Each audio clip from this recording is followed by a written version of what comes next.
Good evening. Welcome to story time with Mrs.Yallum. I have to work on my intro song. That wasn't too good. But thank you for joining me for another installment of What If You Had Animal? And welcome tonight to Feet. Are you ready to dig in? Let's do this. What If You Had Animal Feet by Sandra Markle, illustrated by Howard McWilliam.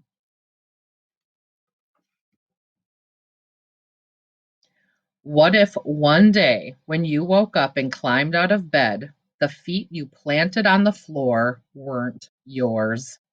What if, overnight, a wild animal's feet took their place at the end of your legs?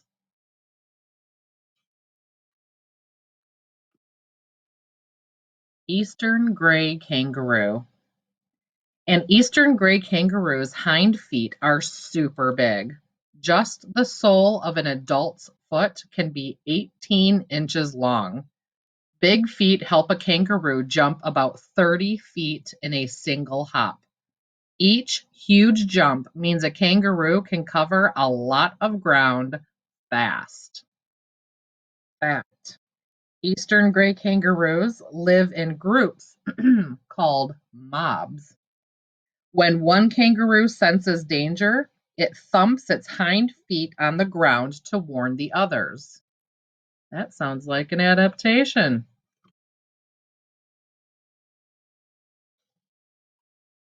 Nice. If you had eastern gray kangaroo hind feet, you'd be able to jump up as high as 6 feet, so you could reach high shelves with ease. Sweet. Be like the best basketball players, too. The housefly. A housefly's feet have tiny claws for gripping. Plus, they have foot pads covered with hair-like parts that give off a gluey substance. So a fly sticks where it lands, even upside down on the ceiling. Fact, a housefly's feet are also covered with sensors that act like your tongue's taste buds. So a fly can taste what it steps on. Be interesting. If you had housefly feet, you'd be a basketball superstar. You could run up the wall and across the ceiling to drop the ball through the hoop. You'd never miss a shot. Well, no one would be able to block you, that's for sure. Green basilisk lizard. A green a green basilisk lizard's back feet have long toes fringed with skin. This fringe spreads out when it slaps its foot down. When it slaps its foot on water, air becomes trapped under each toe. And when it runs fast, this keeps the lizard on the surface for at least 15 feet. That is crazy awesome. When it sinks underwater, a green basilisk lizard's fringed toes become great swim fins. They gave that animal quite a name.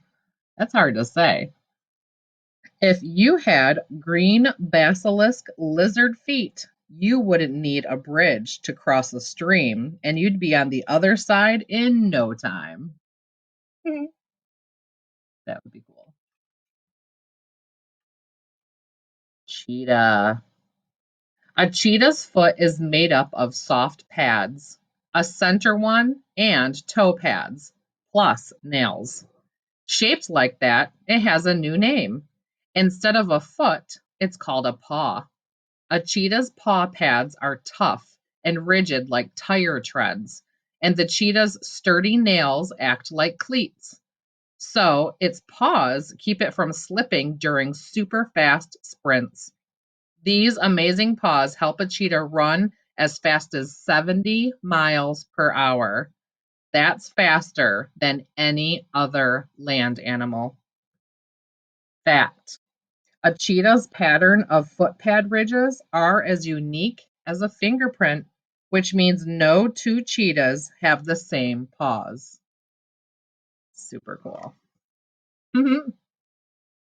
If you had cheetah feet, you'd be on time for school every day because you'd always catch the bus. Or you'd be able to walk to school, run to school super fast. Think of how late you'd be able to sleep in. Gray wolf. A gray wolf's feet are called paws too. When crossing snow, a gray wolf's toes separate and stretch apart. That makes its paws bigger and, like wearing snowshoes, spreads out its weight. This means its paws don't sink in as deep, which makes walking or running easier. Fact. A special network of tiny blood vessels helps keep a wolf's feet warm, even on ice.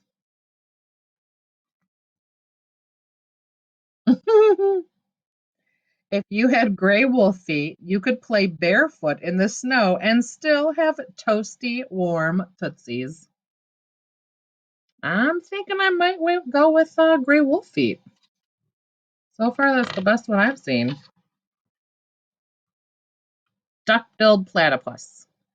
A duck-billed platypus has skin connecting its spread-apart toes. This type of foot is called a webbed foot. The platypus's front feet even have skin that sticks out beyond its toes, making them the perfect swimming flippers. But the minute it starts to walk, dig, or scratch, this skin pulls back so the platypus can use its sturdy, sharp nails. Like multifunctional. Fact.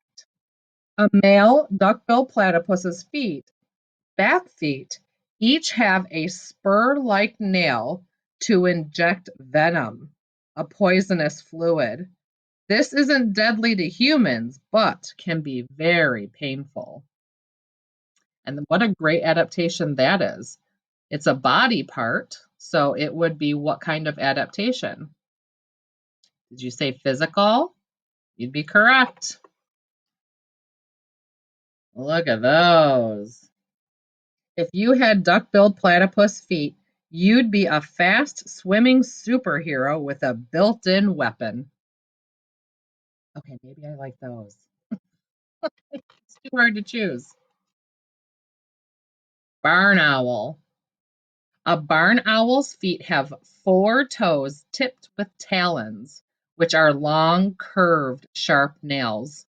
Usually, 3 of its toes aim forward and 1 backward, but it can swing a second toe on each foot to the back. This helps keep an extra tight grip on wiggly prey, such as rats or mice. Fact. A barn owl's middle front toenail on each foot has a tooth-like edge. It uses this to comb the feathers on its disc-shaped face. Flat feathers funnel sound into its ears so it can listen as well as watch when hunting for a meal. Whoa. Whoa. If you had barn owl feet, you'd never have to bend over to pick things up and do all that cool stuff. The aardvark. Each of the toes on an aardvark's feet ends in a sharp, sturdy toenail. The front ones are shovel-shaped. These are great for digging a burrow for their home or finding ants and termites, its favorite foods. Fact. If attacked by a predator, like a lion or a leopard, an aardvark digs a burrow to escape. If it's caught, it flips onto its back and lashes out with its nails. Excellent adaptations. It's funny how many animals I've been reading about that dig burrows. I'm learning so much about these animals. Oh, that's the cover picture right there.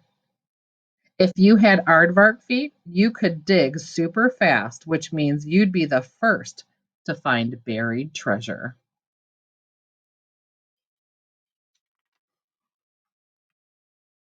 Giant African millipede. Okay, now you guys know how I feel about insects.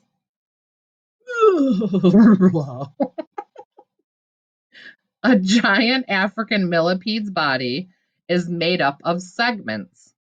A baby starts out with just 4 or 5 segments, but as it grows, it adds on more. Each segment has about 4 feet. An adult may be 40 segments long with lots of feet, and it needs every single one. It can travel by tunneling through the ground. So while some feet are busy walking, others move dirt out of its way. That's actually pretty cool. Fact: a giant African millipede has an exoskeleton, meaning the hard parts of its body are on the outside. So to defend itself, it curls up with its delicate legs and feet inside and its armor on the outside. That's really cool.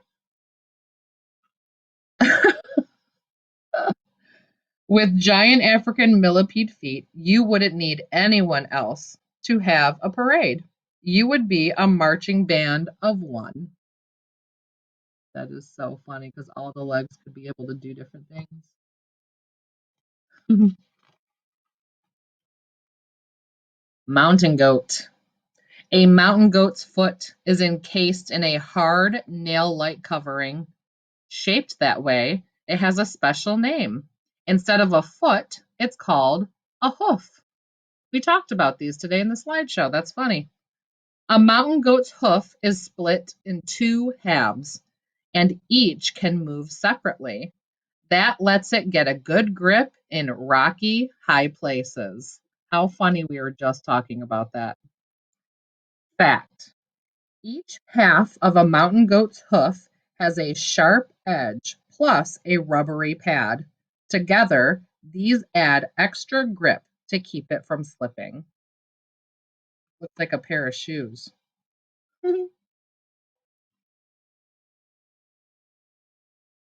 If you had mountain goat feet, your feet would be all you need to rescue a kitten. Sweet kitty. Or frisbees or baseballs that get up on the roof of the school building. The white rhinoceros. Each white rhinoceros foot is an elastic pad plus 3 stiff toes tipped with hoof-like nails. With each step, its foot pad presses down, spreading the toes wide apart. This lets the rhino's feet support its heavy body, and it needs the support. Adult rhinos can weigh as much as 7,000 pounds. Fact: in spite of their size, white rhinos can run as fast as 30 miles per hour, but only over short distances. That's pretty impressive. If you had white rhinoceros feet, your family wouldn't need a car because you could carry everyone all at once. That'd be nice. Wild animal feet could be cool for a while, but you don't need your feet to grab food, run on water, or stand upside down on the ceiling. And you don't need your feet to stay well groomed or taste what you step on. But if you could have wild animal feet for more than a day, which kind would be right for you? Hmm, think about that. Luckily, you don't have to choose. The feet at the end of your legs will always be people feet. They're what you need to run, walk, dance, skip, hop, and even just stand in one place. With the right footwear, you can do lots more. Plus, your feet can look very stylish while you're being active. That's the end today, boys and girls. So what kind of animal feet would you choose? I'm going to have to think about that one. Uriah, what do you think? What animal feet would you choose? I can't wait to hear from it, boys and girls, about it. Until next time, have a great day.